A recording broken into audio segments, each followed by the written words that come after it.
시청자 여러분 안녕하십니까? 새해 복 많이 받으십시오. 2022년 대한민국의 운명이 어디로 갈 것인가? 어쩌면 안철수의 손에 달리는 기가 막힌 형국이 전개되고 있습니다. 신년에 발표되는 여론조사에서 윤석열 후보는 지난 연말의 저조한 실적을 전혀 회복하지 못하고 있습니다. 적게는 6%포인트, 많게는 10%포인트 차로 이재명에게 뒤지고 있습니다. 어떤 좌파 성향의 여론조사 그 진실성을 믿지 못한다 하더라도 거품을 빼도 윤석열 후보의 리드는 이미 허공에 날아가 버린 것 같습니다. 자, 반면 안철수 후보는 작게는 6%포인트, 많게는 10%를 기록을 하고 있습니다.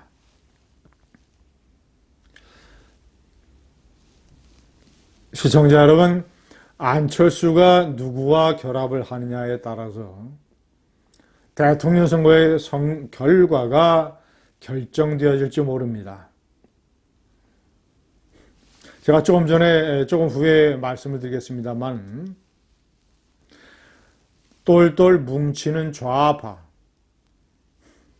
어쩌면 심상정, 정의당의 심상정, 자, 그리고 김동연 후보마저 이재명 후보와 합칠 것이라는 가정하에 전국을 분석을 해야 될 것입니다. 자, 그렇다면 안철수의 선택은 어떻게 되겠는가? 지금은 본인이 끝까지 내가 당선되겠다, 끝까지 완주하겠다는 말을 하고 있습니다. 2017년 대통령 선거 때 그가 그렇게 완주를 해서 21%를 받았기 때문에 이번에도 그가 완주한다는 말이 전혀 근거가 없는 그런 말은 아닙니다. 그가 완주할 수도 있습니다. 그가 완주를 하면 우파는 윤석열과 안철수로 분열이 돼서 이재명에게 정권을 헌납하게 될 것입니다. 그가 완주를 하지 아니하고 캐스팅 보트를 행사를 해서 어느 쪽과 단일화할 것인가?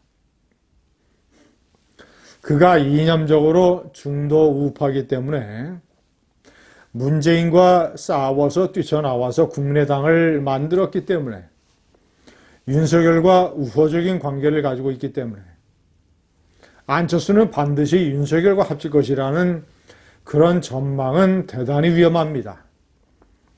정치는 생물이고 안철수는 철저하게 정책인 이익을 따질 것입니다.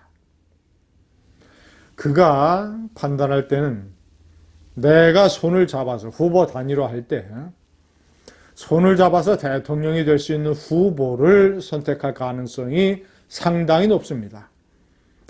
그렇지 아니하고 내가 손을 잡았는데도 박빙의 승부만 기대할 수 있는 그런 후보를 선택할 가능성은 상대적으로 낮습니다. 그래서 윤석열 후보의 지지율이 대단히 중요합니다.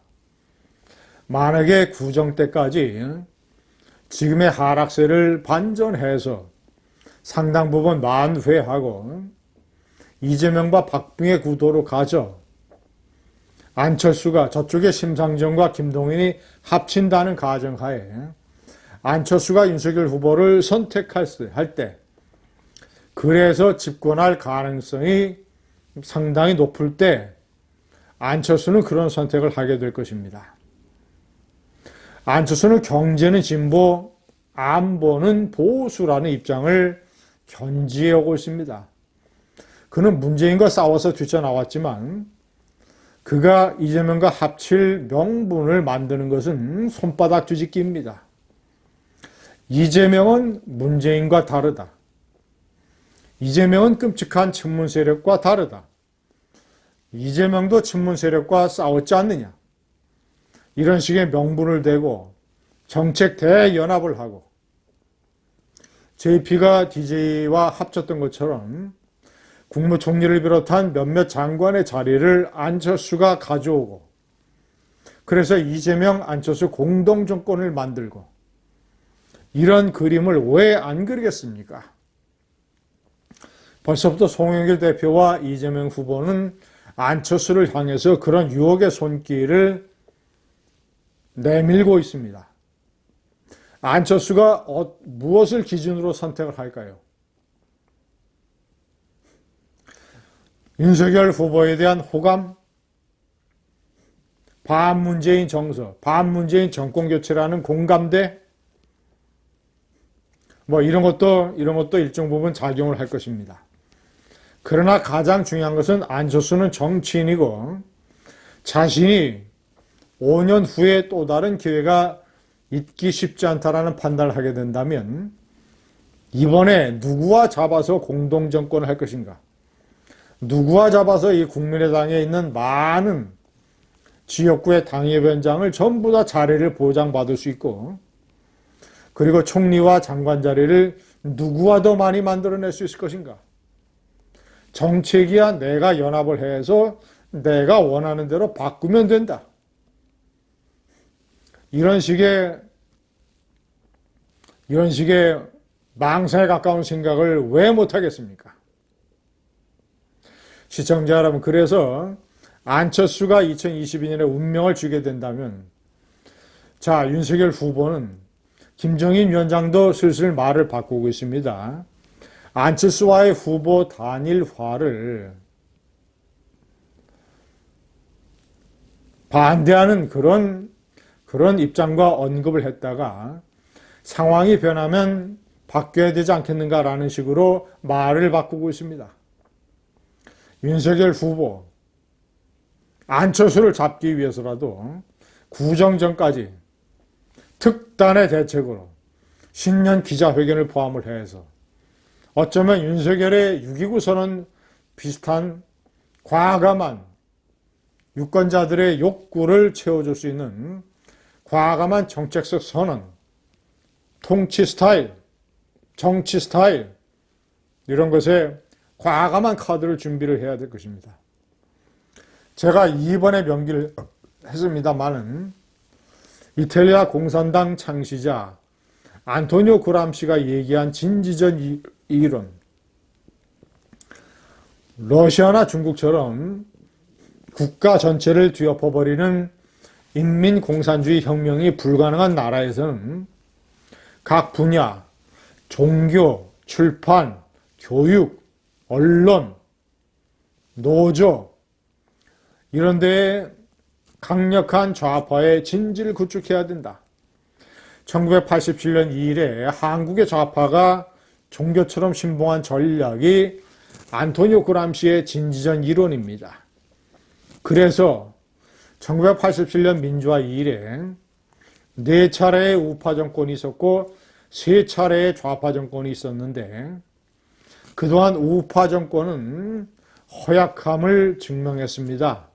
반면 좌파 정권은, 좌파 세력은 얼마나 지독하게 우리 사회에 뿌리를 내리고 있는가, 각 분야에. 이런 것을 증명을 했고 그 파워가 지금 좌파 언론 환경, 좌파 성향의 여론조사 이런 걸로 인해서 윤석열 후보를 위협하고 있습니다.